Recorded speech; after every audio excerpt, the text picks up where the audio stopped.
and welcome to the Mint Condition episode 9. We are almost in the double digits. I am Joe, aka Bunchu Betts, alongside my esteemed colleagues and co-hosts Chamber and Dez. Chamber, how you doing, buddy? I am doing great. It's a beautiful, I'm assuming Monday.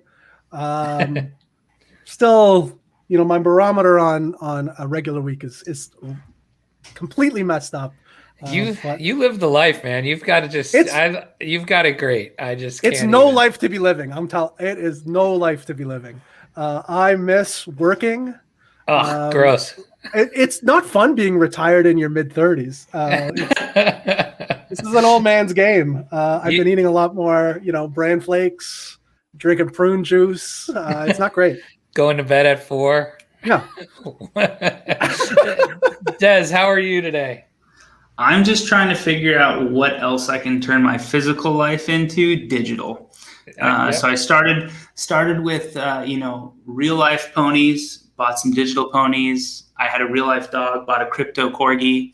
Now I was a physical property owner. Now I'm a digital property owner. So it's all turning digital. It's very scary. The boys at the Mint Condition have turned into, in the last 24 hours, just straight land barons. We are getting. Last week we talked to the sand lot. This week we're going to be talking about Sandbox, which is just a very interesting concept that we're going to dive into here in a little bit. But we are all officially digital landowners, and we'll get to that in a moment. We're actually I got in touch with the founder of Sandbox, which is awesome, and we are going to actually have them on for a full episode in the next coming weeks, which is exciting. We can talk all things Sandbox and Metaverse, but I think let's start with let's start with our roots, I would say, and let's talk a little bit of Top Shot.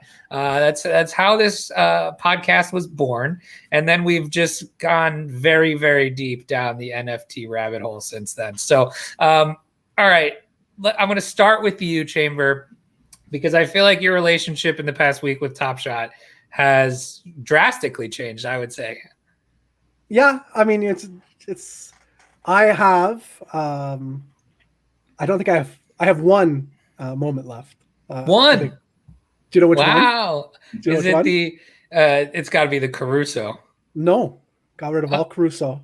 Is it the one I gave you for your birthday? It's the one you gave me for my birthday. That's so special. I couldn't bear to part with it. I mean, it's not like I'm done with Top Shot. you know me, I'm a basketball guy. I'm not done with Top Shot. I just waiting in the wings for, I know what I kind of know what market cycles are like.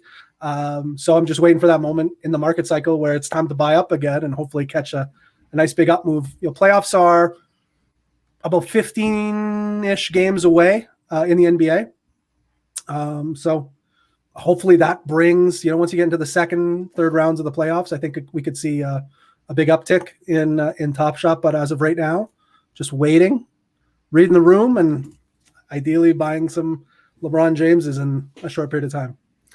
Yeah, I don't doubt. I think that's probably a good move. I have a lot of my collection that I sold off that I'm doing very similar with. I have it sitting in Dapper Balance, and that's where it is at the moment. Is that your decision? Well, as in, did I try to cash it out? Is that what no? Is it like is it waiting in Dapper Balance because there's no other option, or because you've chosen to keep it in Dapper Balance? Oh, I've chosen to keep it in Dapper Balance. So I essentially sold off about half of my collection, right? And my goal is to eventually redeploy it. I'm going to, but I wanted to consolidate. I had too many moments. I had probably over 50, which is, maybe not a ton of moments, but like it's a good amount to manage. And if you're, especially in a market that's going down, it's hard to manage. You got to really keep an eye on stuff. And I think that's a hard thing to do with that many moments. So my goal was, one, stop the bleeding, right? So I was not afraid, again, we come from the crypto world where if you can't take an L, you're going to hold to zero. And I don't feel like holding to zero, So like I took L's on a lot of things. I did make some nice moves in the last couple of weeks before the badges and stuff. I made some money on my quickly flips and things like that. But essentially, I sold half my collection. I'm sitting half in Dapper Balance. And then I'm just kind of, what I did was I went from the bottom of my collection, essentially on like moment ranks, and worked my way to a point where I was like, okay, this is stuff I want to keep. And I'm like, I'm fine selling everything below this line. And that's what I've been doing. So I've got half and I'm going to wait to deploy it or consolidate. So Des, what are your current relationship with Top Shot going on? A lot of guilt. I felt bad because I haven't posted much analysis on my Twitter, and I went yesterday to go update it and do a Top Shot analysis, and I figured out that my scraping tool is no longer viable, so I can't even do the analysis to obviously provide. Yeah, no, they must have changed their system or something, so I can't do it. But I did very similar to what y'all are talking about, which I think is honestly 80% of the public right now, which is just minimize the amount of moments you have, keep ones that matter to you. I have a Zion rookie and a Jaw rookie that I'll never probably sell. Did you sell your RJ? I did not. I firm believer in the triple badges, so I kept that one. I kept a good amount of moments. I think I had like 50 some moments, and the rest I did sell. It's sitting in Dapper Balance right now, a good bit of it. Fortunately, can't get it out to shift over to other NFT projects like Sandbox, which we'll talk about, or Zed. I would love to do that and then keep, the good amount of moments I have. So, I mean, long term, I'm still, very excited about what NBA Top Shot brings to the table as far as NFTs. I can't wait till they introduce a little bit of utility. But for right now, trying to get as much out, keep what matters, and we'll see where it goes down the line.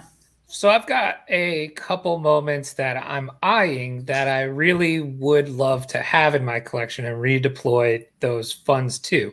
However, I'm not sure we've hit the bottom yet. And that's kind of what I'm trying to monitor now. And so I'm keeping up to date on, some of the great reporting and data that's out there to kind of, I'm not going to time the bottom. That's not what I'm trying to do. But, if you start redeploying it too early, all your efforts are just going to leak more money anyway, right? So I'm trying to find that equilibrium and give myself a price target to say, okay, I'm comfortable buying into these moments now that I want long-term, right? Because I think at this point, for me, because we're involved in a bunch of other stuff, the flipping and making money on moments day to day or week to week may not even be a viable strategy that I can do if I wanted to, right? So I think where you could have probably done that in February, right? And as the market was going up and down and releases and things like that. But I feel like the whole market sentiment has changed where there's, you're either buying to hold long term, or you're watching yourself, your value decrease, right? I feel like that's kind of what's going on lately. Yeah, I mean, I'm really worried about not worried, but concerned for the whales in the community who have these amazing S1 moments, and with the talk about the Genesis and the Platinum Ice coming out, like how does that not devalue some of the grails that existed previously? What are you talking about? So the Top Shot has what they call Platinum Ice moments, which is numbered to 3, and they're numbered to 3. That's it. And they're supposedly going on auction. No details about when they're hitting the auction block, but they're going to be done through auction, so not through packs or anything like that. But obviously they're rare. They're numbered to 3, so they're like supreme legendary. Nothing else is like, what's the next lowest numbered collection? Like, I've seen some 49. Yeah, like I've seen some 50s. There's a 33. There's a 33, I think. Something. So that's ridiculously low. That's what I'm saying. And they're of, I'm pretty sure I'm getting this right, but they're of every single moment. Yeah, I think every moment, or every base maybe moment, not every one. Maybe it's every base, moment. or maybe it's every. I don't know exactly which one it is, but there's going to be a lot of them, a lot of the Genesis, and they're auctioned, right? Did you mention that? Yeah. So the LeBrons. So they're not going to be new moments. No. I think the way they've been doing it is every time a new moment gets created, the first moments to actually be minted of that moment are the platinum ice, or the platinum ice. So they'll do like 1, 2, 3 platinum ice, and then they'll do 1, 2, 3, 4, 5, 6. The rest of the moment. So I just don't know how that doesn't devalue like even the best like LeBron S1 base. That has to. Yeah, no, it absolutely has to. I agree. So we'll see. I don't know. I think, look, long term. Go ahead, sorry, and wouldn't an auction really determine the true value of the most expensive car? Like, we've seen $200,000. Right. What if the platinum ice goes for 100? Right. Exactly. Yeah. What does that make the LeBron 23 hollow? You know what I mean? Like less than that. Less than 100. Right. So that's interesting. That's very interesting. Yeah. I mean, they might have reserves set. I'm not sure exactly how the auction will work. I'm sure there'll be something to protect, some of the hopefully some of those big collectors out there. But, we're not sure on all the details on how those auctions are going to work. Maybe, who knows, maybe they're like for charity or something, and they go for astronomical amounts, and it's just silly. And it doesn't have anything to do with the true value of the regular moment. You know what I mean? So maybe, who knows? We'll give the benefit of the doubt there, maybe. But I don't know. You know what I think the move is, though, is if you're a holder of one of these premium cards currently, you sell that thing immediately and then take a stab at hitting the auction and then repurchase the one you sold at the lower price. Yeah. You know what I mean? You got a risk there, though, but I mean, total risk. Yeah, absolutely. Yeah. But I mean, that might be a move. But it also mitigates your risk, right? What if you're holding and devalues, and so I don't disagree with that. I think it's interesting though. A lot of whales, to their credit, have held on to their moments. They haven't had a huge sell off. So I mean, the people. That. I think most of the people that are those top less than 1%ers, I don't see very many of them selling off at all. And in fact, I've seen, the Dingaling effect. That guy has been buying millions of dollars worth of moments in the past 2 weeks. And so that, people are still buying also. It's just, I think there needs to be, if you're going to be doing this long-term, you have to be much more strategic about what is in your collection, because just because a moment went up in the past doesn't guarantee it will ever get to that spot again. Like your series 1 base moment that was going for $300, when there's market dilution out there, and it will never get back up that high. So, take a flight to quality, I would think, over quantity, and hit your quantity in the packs. Like you're gonna eventually, these packs will have to be or get closer to negative EV or at least close to even money, right? And you would think that that's going to happen at some point, and that's where you can get your quantity and take everything else that you have now and move it towards those quality moments. Is kind of what I would think that the strategy is. Yeah, I mean, to their credit, they are doing exactly what they said they wanted to do. Now, whether they intentionally wanted to do it or that's where they pivoted, we'll never know. But they're truly creating a collecting platform rather than like a market revenue generating flipping platform, which is always something they've been very vocal about, is that this is for collectors.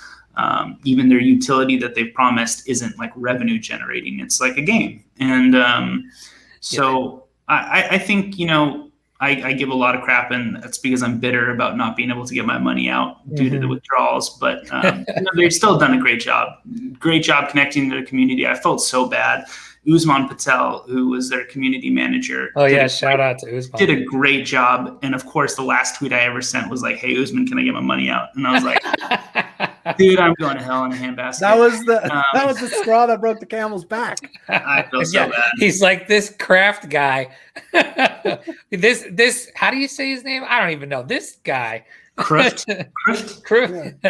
But I will, make this one more point, and it'll be a segue into our next topic here. But I'll say this: I keep saying, Top Shot had the misfortune, I think, of getting too big too quickly, right? Where, and that's part of because they are tied to something like the NBA, and so the benefit of having billions of fans is that you get this attention onto you maybe before you wanted it or maybe before you were ready for it, right? So when we see all these people out there now comparing, another thing that we love, which is ZedRun, to what Top Shot is doing, and the chant is utility, utility, utility. I'll say this: Zed's been around for 2 years, right? And they've gotten a chance to build all of that utility without the hype, right? And so the Top Shot has barely been around a year. And in 3 years, I imagine it'll have the utility built that, Zed is having now, right? But they didn't have, that's how I see this happening. In 3 years from now, we're going to be looking at Top Shot and saying, oh, well, obviously that has great utility. This thing is awesome. It seems like it's so darn big because there's so many eyes on it already for the stage of the project it is, right? So, and I mean, we're seeing it with, we'll pivot into Zed Talk now because that's our second love here, is we're seeing it kind of happen now with Zed a little bit, right? We've got some issues with and growing pains that we're seeing. We've got, horses stuck. We've got breeding down. We've got no idea when the next drop is coming, and the hype is just getting bigger and bigger, right? So these are all these growing pains that, I mean, imagine if they were Top Shot big and some of this stuff, and they're small problems, like in theory, right? But or in retrospect, right? But I don't know. What do you think about that statement? I think in 3 years you'll see the utility that something like Zed has because they've had the luxury to build it out first. Yeah, I think if you've been in the hobby for more than a day, then you know how fast the sports card market moves. There are now more options than ever to buy, sell, and research your cards. One of the most frustrating hurdles in the hobby is the fees when selling your cards. You know, those other popular marketplaces, the ones with their average seller transaction fee of 10%, the ones that don't have the seller's interest in mind. Wait, what? Who would do that? Well, hold on to your horses. No, not those horses. Welcome to the Card Flip, a place where we want to provide a simple alternative to buying and selling cards. No clutter, just you, graded cards, sealed wax, and the easiest of transactions. So what do you say? Are you in? Great! Welcome to the Card Flip, the seller's marketplace. Yeah, I think you hit it on the head. I mean, in the world, is basketball not the number 2 sport? Like, I'm assuming soccer. It's very close, football. But yeah, soccer. And then it's got to be. It's so exact what the issue is. Having that many people really FOMO into something as pop, because everybody loves basketball and it's cool. Like, and it was easy. Like, there was no barrier to entry. Like, it was easy. Like, if you didn't know anything about anything, and you're like, oh, cool. Like, people are making money with basketball highlights. You weren't into card collecting. You weren't into crypto. I mean, you just signed up and you could get packs pretty quickly. And it took off. I mean, what were some of the drops? Like, I think we saw 300,000 people on some of those drops.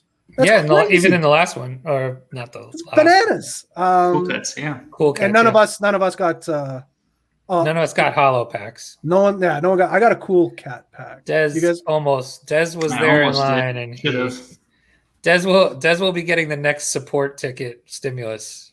Oh, that's the one. Hey, I forgot about that. Just give me withdrawal privileges. I'll give you money. Just give me withdrawal privileges.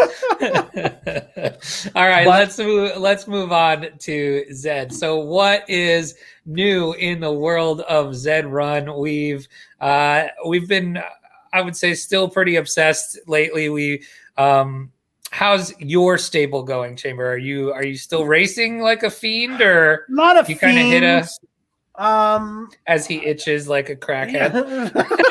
Not a fiend. I just need more horses. Yeah, no, I think we talked about, I think on the last show, the show prior, we did so many shows. One of the shows last week, I'm pretty sure we spoke about kind of what the procedure, what the attack plan was with some of these stables, and racing horses, finding the winners, breeding them. You'd mentioned, obviously, we can't breed right now, so that kind of takes something out of the equation. If you really don't have horses that are legit winners, there's really not much to do right now, unless you want to go take a stab and buy some on OpenSea. You could. I'm not doing that. So right now I'm just kind of waiting for a drop, waiting for breeding to start opening up again.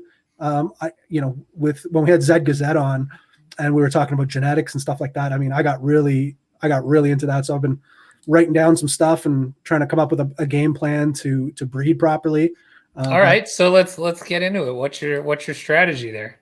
I have two fillies that are solid winners. Solid, not great. Quinny? But Quinny is one of them. Quintessa and Kenai.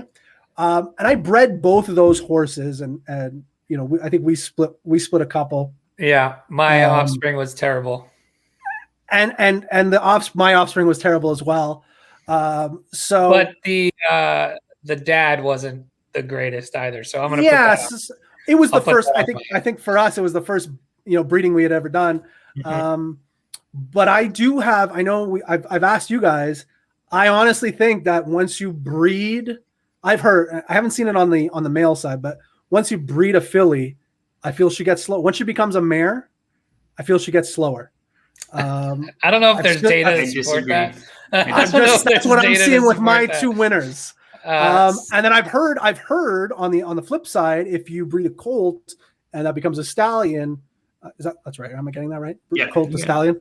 I've heard they get better. I haven't seen that either. I haven't seen that on my side, but I've definitely felt like I had solid winners, and they're winning sometimes, just not winning at the same rate. I think competition has increased. I think some people who are, legit stable owners are like, you know what, this is easy pickings. Let me bring out some of my ponies that have been holding the reserves. Time to stop taking it easy on the new guys. Exactly. There's a couple of horses that popped up on the record charts from my daily digest, and I've never heard. I mean, they haven't raced for a month, and so that just shows they're bringing out the reserves now that are actually studs. So that might be why. So I would agree that the competition is getting better.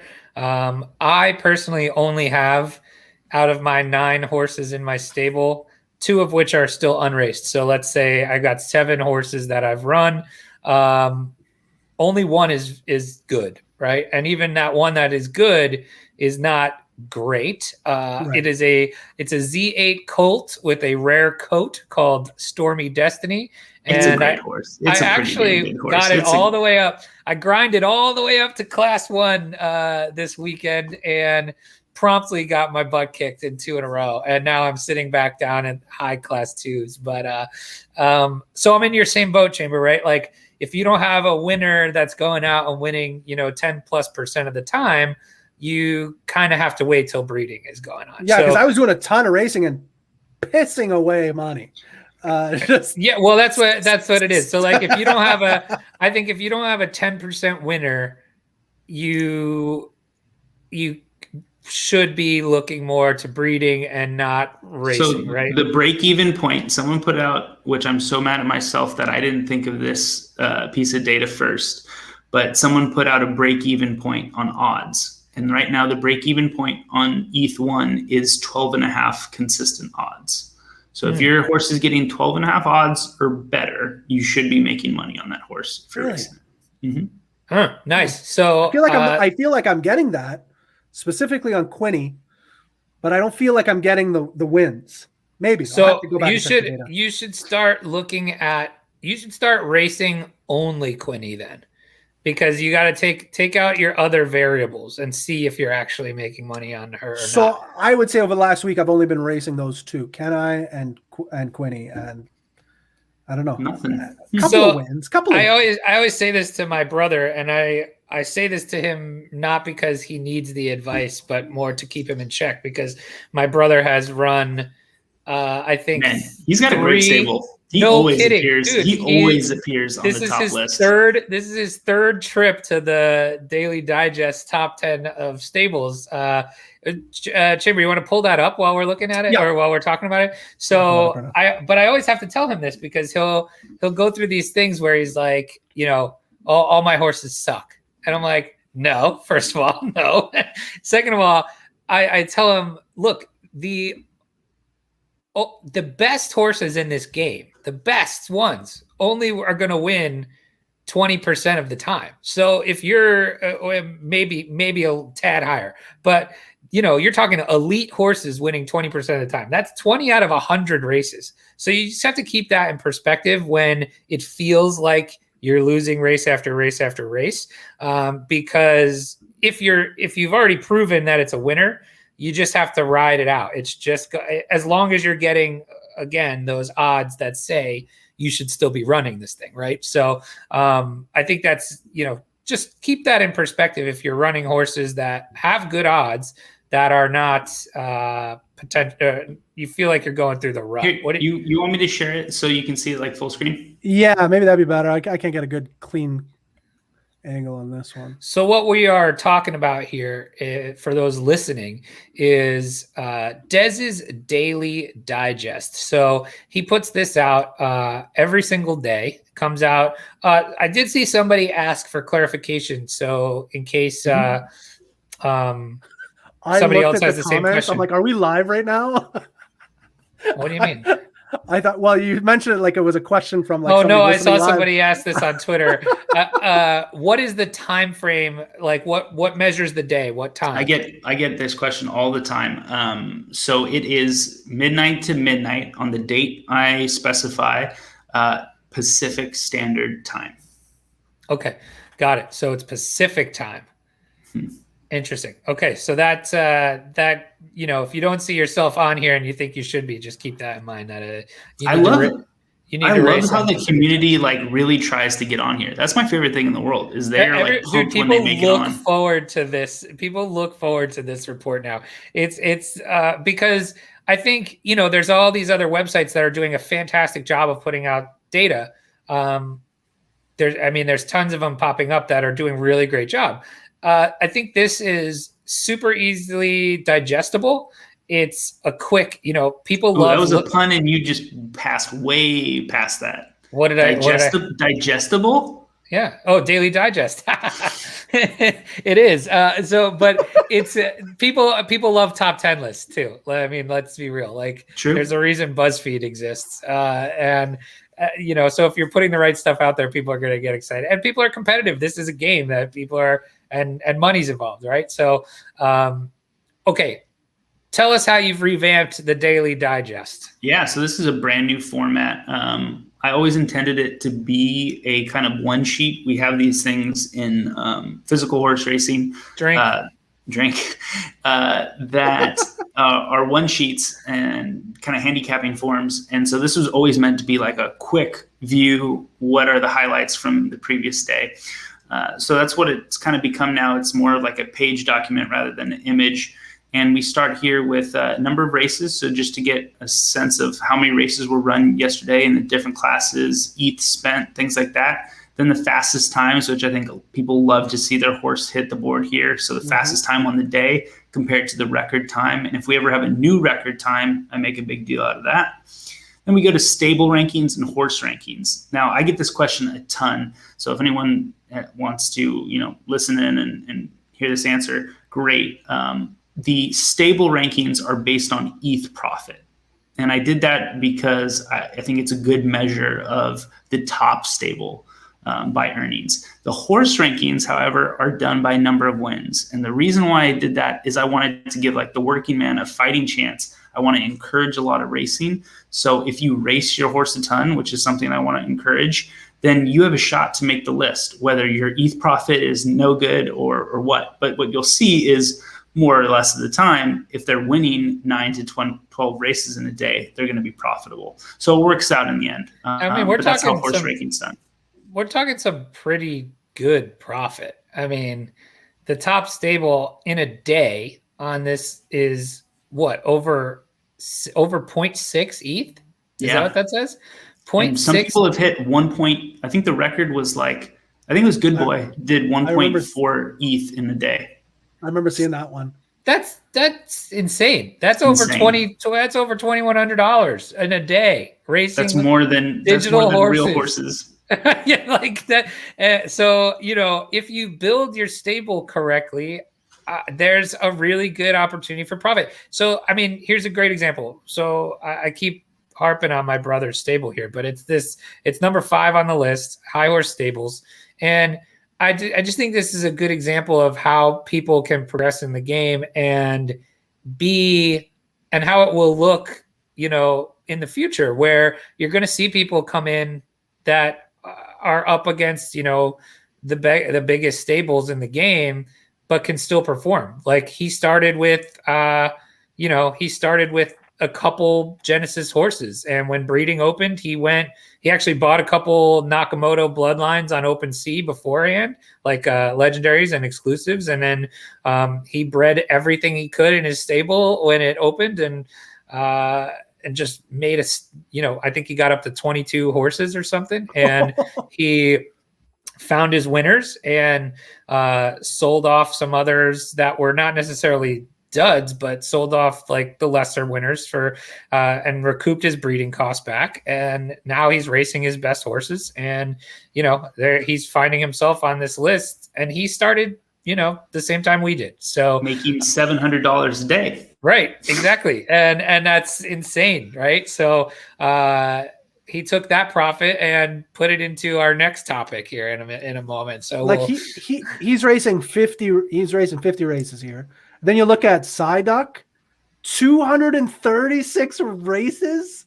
How is that humanly possible? Catch Me Riding Dirty. How is that possible? Catch Me Riding Derby is just entering everything. Wow. But see, like, I think that's what the biggest what stables will look like in the future, right? Your goal is going to be, if you're a racing stable, is going to be have multiple winners at multiple distances over multiple classes, right? And you're just boom, boom, boom, boom, boom, race, and then it becomes a numbers game, right? Personally, I just think he's racing until he hits 420 profit and he stops. And I'm done for the day. So Des, give us a little insight as somebody who's been putting a lot of time into the game, into the research, into other projects as well. What is your stable strategy at the moment? Well, I would love to add more horses, and I think the way your brother did it with just breeding the crap out of your stable is the way to go initially. I do not quite see the value in purchasing non-Genesis horses through Matic right now. I think, the one thing is supply and demand, and supply will increase as soon as we can get either more drops or specifically more breeding available. So I'm not buying anything, even great horses on Matic right now. I'm just kind of waiting. Fortunately for the community, it means I have all this time to put out things like this for the community. So that's what I'm really focusing on. My breeding strategy, though, once it opens up, is breed the crap out of your horses. I think this is unfounded theories, which I know is our favorite topic, but the way I'm going to do it is I'm going to breed quality sires with whatever mare I can. Quality sires with whatever mare I can. And, so even a cross bloodline or not? Nope, keep the bloodlines pure and try to do some inbreeding down to elite. Yeah. I think that's the right way to experiment. So Go ahead, Chamber. when we had Zed Gazette on, they were showing a diagram of kind of like that third generation, kind of fold the mare back in. Remember? But at one point there's so you have your legendaries, you have your exclusives. At one point he brings in a supreme line. You guys remember that? Like in that diagram? What is that? That's his horse. That is Supreme Polarity, and it's a offspring. So that's a specific horse to his. Correct. To his stable. Oh, okay. To his. Yes. I was researching. I couldn't find anywhere where you could get a supreme. So his like stud horse is Supreme Polarity. I see. And he is taking one of those horses that has been bred off of Supreme Polarity and putting that in there because he wants his best horse's bloodline in there somewhere. So I'm gonna let y'all behind the curtain of something I'm working on, and actually it's not even working on. It works, but it's an automated family tree generator, and so I can literally just put in one horse, which was a Tar E here, and then it's in about 45 seconds it spits out this entire tree, and it shows the blood type, it shows the genesis or the gen type, and then the winning percentage. Let's see it.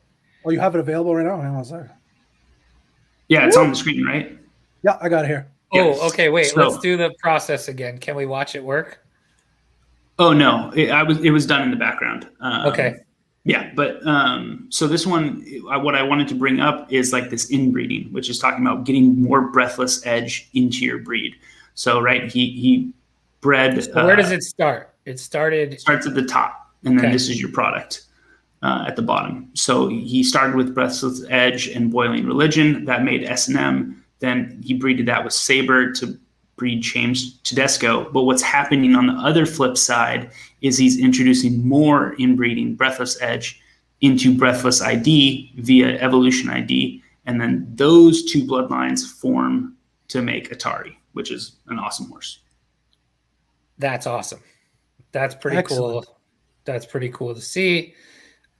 So based on that, and I assume you've looked at a couple all-star horses. Have you messed around with it a lot? Oh yeah, it's funny though. Inbreeding is a very big topic of like I said, introducing more of the same horse DNA into the bloodline.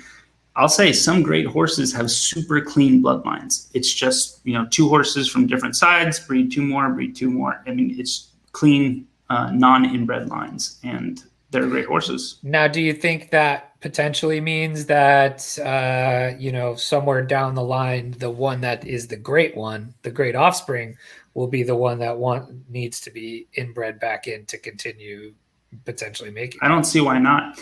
So there's this theory, and we're getting way too deep into this, but there's this theory called the Dosage Index. And I'm pretty sure Adam from Zed Gazette might kill me for saying this, but it's called the Dosage Index. And what it basically takes into account is like how many amazing horses have you packed into this bloodline. And it's such a cool name. They call the amazing horses chef de races. Oh. So like there's a set number of chef de races, and you could say that's like Supreme Polarity or Ducky Malin, and those are chef de races. So how much chef de races did you put into the bloodline? And that gives you your chance of creating an amazing offspring. So that's really interesting, because if you think about what happened with the free courses, that would probably lend it to that theory, correct? Yeah, there's a lot in there. Yeah. Having the 4 parents, maybe in the future it's not 4 parents, obviously, but it is those big time, more of those big time racers, right? For sure. That's interesting. Don't kill us, Adam. I don't think he would. He wants the community to have all the secrets. So true. Shout out to Zed Gazette. And well, that's awesome. So I don't want to put you on the spot. What are you doing with that family tree generator? I'm just gonna try to make it public. That's my goal. Is I think everyone wants to kind of see their breeding, and I think once breeding opens up and there are more elite horses on Matic, I think it's going to be important. You're going to want to see that family tree 100%. really quickly. You're going to have to. You're going to have to. So I think, I don't have any plans with it. I just wanted to see if it can be done. And last night it got finished, and I was testing it out in the Discord with some people. And yeah, it works. I love the information it spits out. Super clean. I'm happy with it. That's awesome. So expect to maybe a daily breeding digest next time. Yeah, I'll tease a little bit. I'm partnering with a company that's just getting formed called Zed Training, and I think that's probably where that'll reside is on Zed Training. But we'll see. Cool. Shout out to those guys. That's Kenny G and all. That's Kenny G's. Yep. Yeah, cool. Awesome. So I think that'll cover us for Zed for the day. Let's talk about our newest venture here that I think you can see we're all very excited to talk about. Now, I would say we probably maybe know the least about it of all the three projects at the moment, but we're going to learn together. We're going to all learn together. There's a term in crypto that about jumping into something just because you're doing it. It's called aping. We have aped into buying digital land. All this talk of, I think our interest really peaked from the conversations we've heard and had with Zed, right? Because especially Chris, one of the founders, who always talks about, the metaverse and, things like that and what's possible in the metaverse. And now you got these big metaverses forming essentially. And, what those are there. If you're Chamber, you want to take a stab at describing what the metaverse is, like what these platforms are and what's Ready Player One. It's the best description. I mean, that's where I go every time. Okay. Yeah, go ahead. If you want to elaborate on Ready Player One. Well, if you haven't seen Ready Player One, Des, what happens in Ready Player One? I just watched it for the first time. Okay. So the basis, and I want Chamber to explain this because he's actually probably got more of the basis than I do. But anyways, in Ready Player One, you live in a physical, normal world, but then a lot of what you do is actually in a digital world. You put on like a VR goggle set. It's set futuristic, so it's like really realistic. It's not just like Oculus or whatever. It's like really, really realistic. And you enter in this digital world, and you can do a lot of stuff in the digital world. It's gamified, so you have an avatar. You don't look like yourself. You have digital purchase items that you have. You have cars that are digital, and you can drive them in this digital world. And you exist in both your physical world and this digital world. And so that's kind of the metaverse, if you will. And not necessarily everything, but some things do translate from the metaverse to your real life, right? Wealth can, right? You can build up a big amount of wealth in the metaverse that can have implications in your physical world. So it's really cool. And there are basically, I would say, three real kind of meta universes right now, which we'll talk about. One being Decentraland, one being voxels, and then one being, which we'll talk about mostly today, since we want to pump our own bags, Sandbox. Yeah, so Sandbox is what you're looking at here behind Chamber, and what you're seeing on the screen on my background here. So essentially what this is it's, if you've ever played an open world game, right? Mm-hmm. Like an open world video game, all of the things that happen inside that open world video game are essentially happening similarly here, except there's ownership of everything. There's ownership of, like Des said, maybe your vehicle. There's ownership of your clothes. There's ownership of your, weapons or anything like that. And here, the one step further is there's ownership of the land. So in these metaverses, you can actually own the parcels of land that the game is being played on and that the life is being lived in, right? So I'm in the game, guys. Look at this. Yo, that is you. Holy crap. So weird. If you didn't make your avatar yet, you got to do that guy. So the idea of... You should sue, Chamber. Yeah, no kidding. so create in your own land. That's a good spot to stop on there, right? So what does it say there, Chamber? So a land is a piece of the Sandbox metaverse based on the ERC 721 smart contract that you can buy and use to create game experiences utilizing Sandbox's digital asset ERC 1155. So, which is a new standard. I think they created this standard just for, so that's pretty cool. Correct. Yeah, that's very interesting. So the idea of owning the land is owning the land enables you to, one, either create yourself, create either a game, an experience, or something on your parcel that people can either, come stop by, just for show, whatever, or you could potentially monetize it, right? Like, there's games that or experiences that you might play for money. And when I say experiences, what else could that mean? Not only games, but Des, what do you think of when you think of experiences? Man, I just, like purchasing stuff from a store. So say you're a creator and you create amazing things in Minecraft right now. Well, you can translate that into their builder on Sandbox, and you create like the coolest, let's just say swords, I don't know.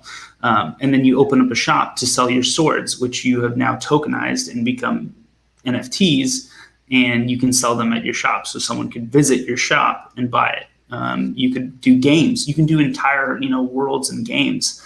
Now, what's crazy about it is it's not like you go into a pixel and it spits you into like a separate game that you play.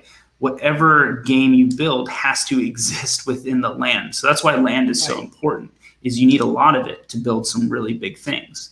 Pull up the map here. So each little tiny pixel, so the smallest version of it, which I think is so important to mention, is 93 meters by 93 meters. And it all looks like really tiny from this view. But when you think about it, like that's a football field by a football field. So whatever you could theoretically build in a football field, you could build on that one little piece of land. So like you look at some of these plots like Atari has. I don't even know what Atari is. It like a 30 by 30? I'm gonna roll up to it. It's massive. You'll figure out where it is. there's a big one. You can't miss it. That's it. Is that the big one here? Yeah. That's the big one. So they're going to use every inch of that land, which I think is such a cool thing. That's just one of the spaces that they have. It's already got. Now, what you're seeing here is so this is the map of all of the parcels in the Sandbox, right? So this is everything that will be either sold or has been sold. Altogether, there are 164,000, I believe, somewhere in there. 164,464, I believe, is the number, or maybe it's 166,464. But so that's how many parcels exist in the game. So, and that's it. That's all that will ever be. And what you're looking at, and if you're listening at home, essentially on this map too, there's some big chunks of land that are owned by single entities, and they're almost like advertisements, right? Like they're branded. So like the Atari one, you can see Atari's big giant logo, or some individuals own some really big pieces of land. Like that's Whale Shark, who in that bottom right corner, right? And Pranksy in the left corner. And then, for you crypto heads, Binance owns a ton of land. Look at Binance. Binance got like a piece of every corner almost. They do. The bottom left, bottom right, top left. You look at CoinMarketCap right here, another cryptocurrency. They're a big website if you're into crypto. You got Gemini, which is an exchange. So you're going to have these big companies potentially building things in this universe, the metaverse, right?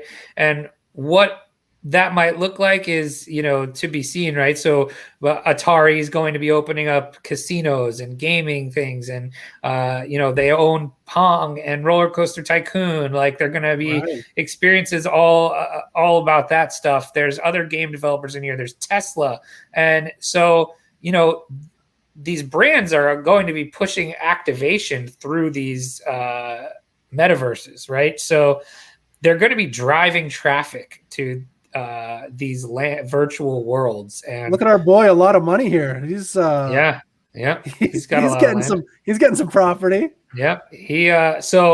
But I think that's part of a point that needs to be made is you're seeing this isn't just a video game, right? It's a world just like you're operating now, right? And casinos. Yeah, exactly. And these big brands are going to be driving activation and users to these platforms, which could make land very valuable. So, Des, talk about what we did over the weekend.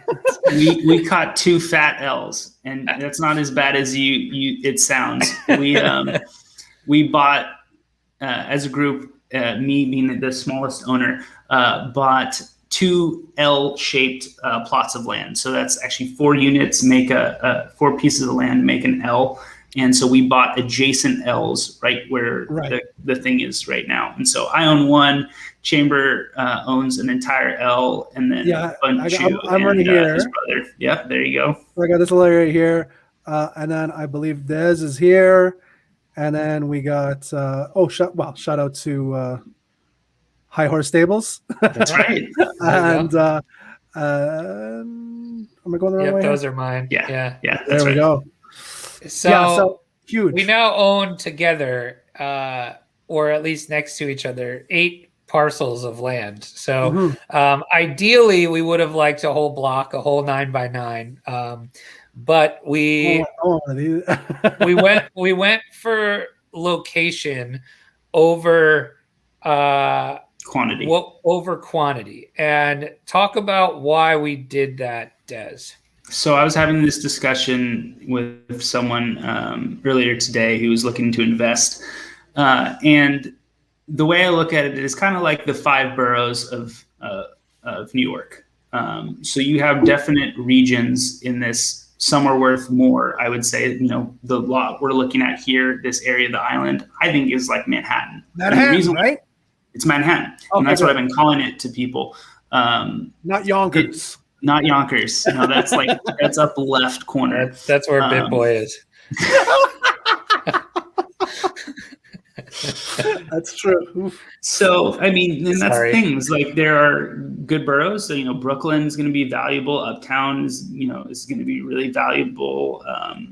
Queens is going to be valuable. So there's different value. Everything's valuable, but some places are more valuable than others. And I think the 2 things driving that, there's only, in my opinion, 2 things that are driving that. One is the partnerships that they have, which is the logos you see appear on the screen, where they're located. The biggest plot of land, the biggest thing right now in the entire metaverse is Atari's mega plot, which is what we're looking at. They're huge investors into this. They're obviously a video game company. My bet is that'll become a big part of this environment.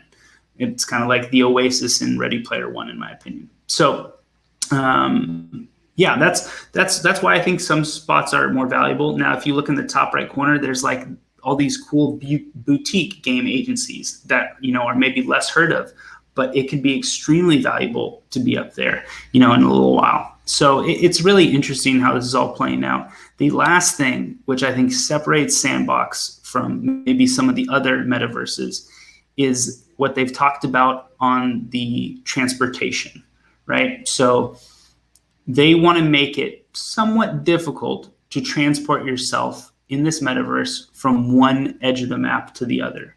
You have to jump islands through these things called portals. So what that really means to me, and it's kind of a pain to find a portal. It's like a subway, right? You wish you could just zap yourself to the other end of the map.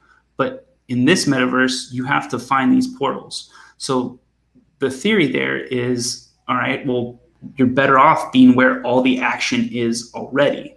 And therefore, that's why I think it's important to be around this Atari mega Now, block. have they dictated where the portals will be? Do they know that in advance, or is that going to be a randomized thing? Not yet.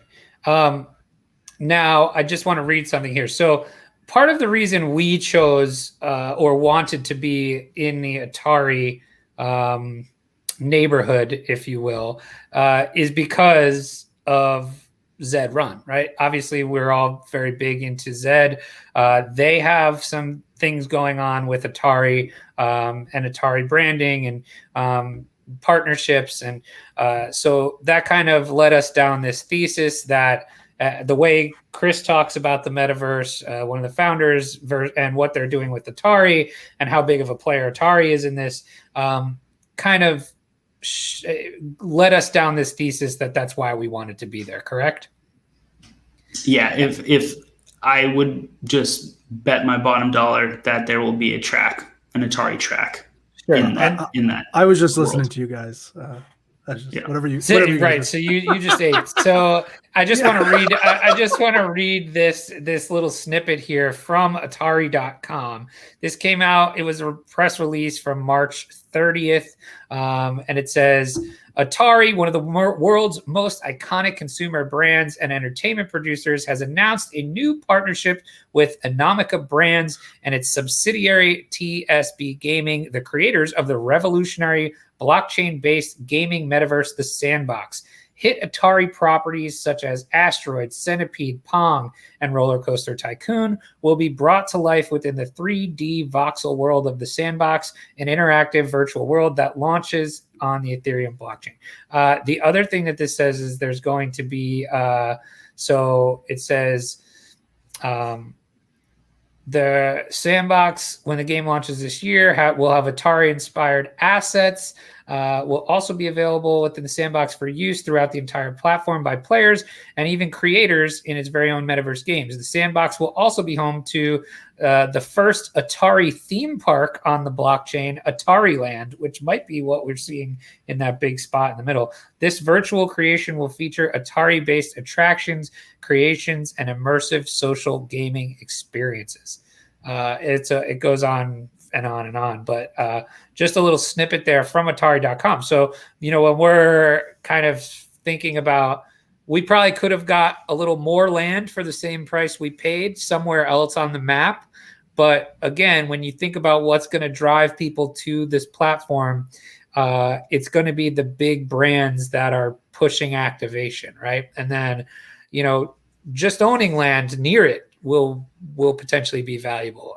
Not only, don't forget, you could even rent these lands out. So if you knew somebody that wanted to buy a game or build a game or experience, you could rent your land, things like that. So very interesting concept here. I think what's also even more fun too, if not, or maybe not even more, but as fun, is the idea of almost the Monopoly type strategy here, Chamber. So you didn't know anything about this yesterday, really. Still really don't, if we're being right. 100% honest. So Des and I had been looking into it for, I would say, a week or so, Des, that we've been kind of going back and forth looking at this. Yep. And, and it wasn't even together. It was kind of, I was looking at it on my own for the same reasons you were. And then we kind of started talking about it in our chat. And then, next thing you know, it was on. And so we said, hey, we're going to be looking at purchasing a piece of land in Sandbox. And Chamber's like, let me buy 20 pieces. And so, but now you own these little 4 parcels here, Chamber. Yes. And you've already gone and tried to find the owners of the rest of your pieces here. Correct. Yeah. Like essentially what I'm trying to do is, like, I have this little red area here. I'm trying to get the rest of this so I can get one of these little squares here and then have my face on it, because I'm a sociopath, and that's basically all I want. But I think this little triangle of Atari here, right in this area here, if you're in this area, which I think obviously is the reason we went in this locale of Manhattan. But I mean, could we come into a scenario where Atari reaches out and says, hey, we want this land, we're buying it. You know what I mean? Comes in everybody in this area here and just starts eating up all this land because they want to make their version of Disney World. You know what I mean? Absolutely. I think the other thing too is you don't really know what these sandbox pieces are going to be yet. Those can be Right. those could be potentially other large companies coming in and purchasing that land to build things as well. So I think, from a location standpoint, I think we did pretty good. Des, you going to be looking to pick up more land or what? I am. I think so. It'll just, I'm less able to ape in like Chamber. Yeah, no, me too. I'm like, I had to tapped pump out. the brakes. I had to pump the brakes yesterday. These are, let's talk about what the land costs, because it's not cheap. And so like, if you're listening to this and you're like, okay, I want to look into this, it is not a cheap endeavor, right? So it's obviously wildly speculative, and it is I would say, very long-term hold, right? This Agreed. is not something. That's probably the biggest warning. This is not something that you're going to purchase this week and flip next week or a month from now, or probably even a year from now. You might need to hold this for this is a potentially 5 to 10 year investment. Now, this is not financial advice. Yes, correct. Put the not financial. He's got it. He's got the ticker going. That being said, the price of what it costs now in 10 years could look vastly more expensive. But just know it's a very long-term play if it's something you're interested in as far as buying land, right? ZedRun, you could buy a horse today, sell it tomorrow potentially, and make some money or get out. Top Shot, you have super liquidity in moments, right? Like you get in, get out. This is you have liquidity in the moments, Des. But this not a very liquid investment. So just keep that in mind when you might be making a play on it. But I think there's a lot of fun Monopoly real estate flipping strategy you could do inside here if you have a little money to play with, as this thing starts ramping up. I was showing it to my daughter today. She's 7, big Minecraft person. Oh, she's going to love this then. If she's like, what is this? I'm like, yeah, I bought some land on there. She's like, what are we going to do? She's like, let's just start building stuff. You should hire her to build stuff for you. I said, you're going to be in charge. I said, I don't know what. I said, we're going to be talking. Can we hint on? I don't know when, but yes, I think I already brought it up, but yeah. Okay. So we'll be having somebody from the Sandbox on in the near future. I think ideally. I would say in the next couple of weeks. Yeah. So once we get a little bit more information from them, at least I get a bit more information, then I can explain it to her. There's a very good chance she learns this way faster than me. Sure. And just hops on. And so there's a couple different reasons why you might like each of the different metaverses. One of which, for this specific one, is the style in which the game is built. And it is that Minecraft style versus more, I would say, human realistic. Yeah. It's definitely like Roblox. Yeah. Minecraft. Which are huge games. The Sandbox Games company has over 40 million downloads of their other mobile games. So they're not strangers to building games like this. So, I think it does have a lot of potential here. So look, my land is right above my head. I know I can spot it directly on a map now. Like that tweet came out. I'm like, that's mine. Oh, I forgot about that. We should probably mention that this morning. That article came out literally about the metaverses. Can you pull that up on your end? It might take me one sec. Let me see if I can find it here for you. Keep talking. I'll see if I can find it. It was just a popular publication put out an article of the metaverse, and literally our land is in it. Like Chamber, you missed by a day putting your face on it. Like literally your face could have been in the article. But our land was in it because it was focused right on this big Manhattan island here where you could see the Atari platform or the Atari land, and ours was right in there. So I was like, "Look, Mom, That's I awesome. can see my house from here." And but yes, any other additional thoughts here, Des? While Chamber pulls that up. I'm just this was a fun show today, just because we got to talk about 3 different NFTs. Yet they're all very connected, and I think it's so cool. I'll be honest, we don't know a lot about Sandbox yet, but I think that's part of the intrigue. I firmly agree it's a long-term hold. Do not buy this if you're a flipper. And I have no problem with flippers, but do not buy this if you're trying to flip. Yeah, I agree. The other cool thing about this, there it is. It's who's the article from? This is the one. Reuters. Oh, it's a Reuters article, which is a large publication. Yes. Is this us here? Yep, that's us right in there. This area? There you go. So we made it. We're on the map already. We're famous. That you have no idea how much that helped. Des and I were talking about prior to the show, just about how our significant others, how much they know, what we're doing. And my wife yesterday, we were out for a walk. I had messaged you guys, and I was checking my phone, and she's like, "Oh, what you doing?" And I'm like, "Oh, just buying some property." And she's like real property, or other kind of property. And I'm like, And then she gave me the look like, all right. I've early on in my crypto career, I did not give her a lot of confidence in my abilities to make decisions. Maybe if that's a good way to say it. But as the years have gone by, I've built up enough collateral Goodwill, yeah. So she's like, okay. She was kind of hesitant on the property, the blockchain property, but then you tweeted out this Reuters thing, and I'm like, oh, look at this! It was perfect timing. Honestly, it was literally the day after. It was perfect timing. And then, I think what also was cool that I tweeted out another. I tweeted, "Oh, I own virtual land now." I put it on the map where we were, and Atari actually commented on my tweet and said, "Hey, lots of good stuff coming," which made me very bullish about our location.